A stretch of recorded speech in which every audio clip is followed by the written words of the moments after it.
जीतने वालों को मेरा सलाम। आपने कुछ लोग ऐसे जरूर देखे होंगे जो हमेशा एक्टिव रहते हैं, लेकिन हमसे इतना कुछ क्यों नहीं हो पाता? आपके और गोल्स के बीच में सबसे बड़ा डिफरेंस है एनर्जी का। अगर हम अधिकतर समय थका महसूस करते हैं या हर समय हमको नींद आती है, तो फिर हमारी प्रैक्टिकल नॉलेज भी किस काम की? हर दिन तरोताज़ा और एनर्जेटिक बने रहना बहुत ज़रूरी है। तभी आप किसी भी चीज़ में 10% ज़्यादा एफर्ट लगाने की सोच भी सकते हो। 3 बहुत ज़रूरी पॉइंट्स हैं जिससे आप अपनी लाइफ अभी के अभी बदल सकते हो। इसलिए इन फैक्टर्स को डिटेल में डिस्कस करते हैं। कोई भी पॉइंट मिस मत करिएगा। 3rd पॉइंट से शुरू करते हैं। फाउंडेशन। एक सिस्टम जो आपकी health, energy, mood, hormone cycle और इम्यून सिस्टम के लिए जिम्मेदार है, वो है डाइजेस्टिव सिस्टम। हम सब मल्टी सेल्यूलर ऑर्गेनिजम्स हैं, यानी हम सब सेल्स के बने हैं, और डाइजेशन वो प्रोसेस है जिससे हम खाने से energy, minerals, vitamins, protein, carb और फैट एब्जॉर्ब करते हैं, जिससे सेल्स और सेल्स से बना हमारा शरीर अच्छी तरह फंक्शन कर सके। जब डाइजेशन खराब होता है और सेल्स को एनर्जी या न्यूट्रिएंट्स ढंग से नहीं मिलते, तो सेल्स सूखकर मर जाते हैं। डाइजेस्टिव सिस्टम खराब होने से हमेशा थकान महसूस होती है और कई तरह की क्रॉनिक बीमारियां हो जाती हैं। अच्छी बात यह है कि डाइजेशन इंप्रूव करने के लिए ना अभी आपको डाइट बदलने की ज़रूरत है, ना कोई दवाई लेने की। बस आप छोटे छोटे बाइट्स चबाकर खाना शुरू कर दीजिए। एक रिसर्च में लोगों को एक कॉर्न 40 बार चबाकर खाने के लिए बोला गया। 1 महीने तक उनकी डाइट पर नज़र रखी गई।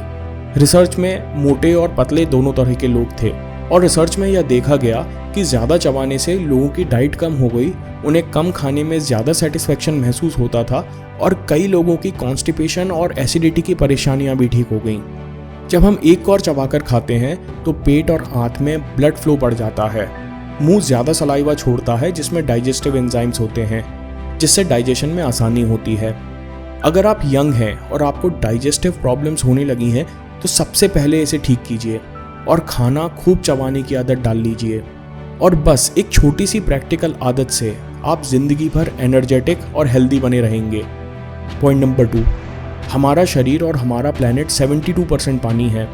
हमारे शरीर के लिए पानी इतना ज़रूरी है कि मात्र 2% डिहाइड्रेशन से आपकी 10% अलर्टनेस और एनर्जी गिर जाती है।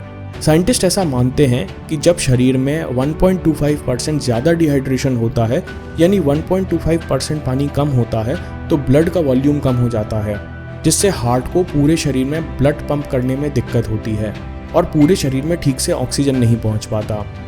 इस कारण थकावट और लेजीनेस महसूस होती है। तो फिर हमको कितना पानी पीना चाहिए? अगर आप फिट हैं और हेल्दी हैं तो जब प्यास लगे तब पानी पीजिए। अच्छा लगे तो प्यास लगने पर 10% और पानी पीजिए।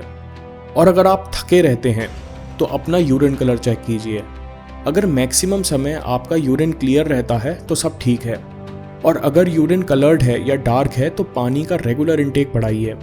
स्टूडेंट्स और प्रोफेशनल के लिए बेस्ट ऑप्शन होगा कि हर समय अपने पास एक बॉटल रखें और हर 4 घंटे में 1 लीटर पानी पिएं। Point number 1, morning walk. मैं हमेशा सोचता था कि मॉर्निंग वॉक उन लोगों को करना चाहिए जो चोटिल हैं या बुजुर्ग हैं, लेकिन अगर आप कॉम्पिटिटिव एग्जाम की तैयारी कर रहे हैं या आप हाई स्ट्रेस एनवायरनमेंट में काम करते हैं, तो मॉर्निंग वॉक आपके लिए लाइफलाइन है। जब भी स्टीव जॉब्स को कुछ गहराई से सोचना होता था या मन शांत करना होता था, तो वो लंबी वॉक्स पर चले जाते थे।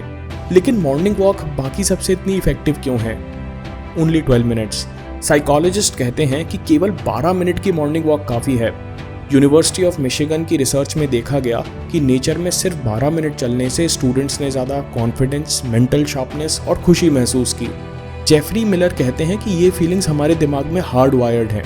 इंसान जो सालों से जंगल में रह रहा था, उसे नेचर और मूवमेंट से किक मिलती है, जैसे सालों पहले उसे खाना ढूंढने या शिकार करने में मिलती थी।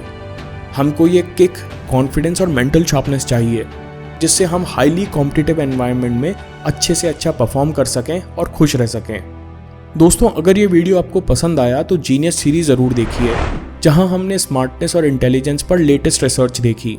और हाँ, चैनल ज़रूर सब्सक्राइब कीजिए। मैं काम के किस्से लाता रहूँगा। हिम्मत, हरकत, होशियारी, हम जीतेंगे।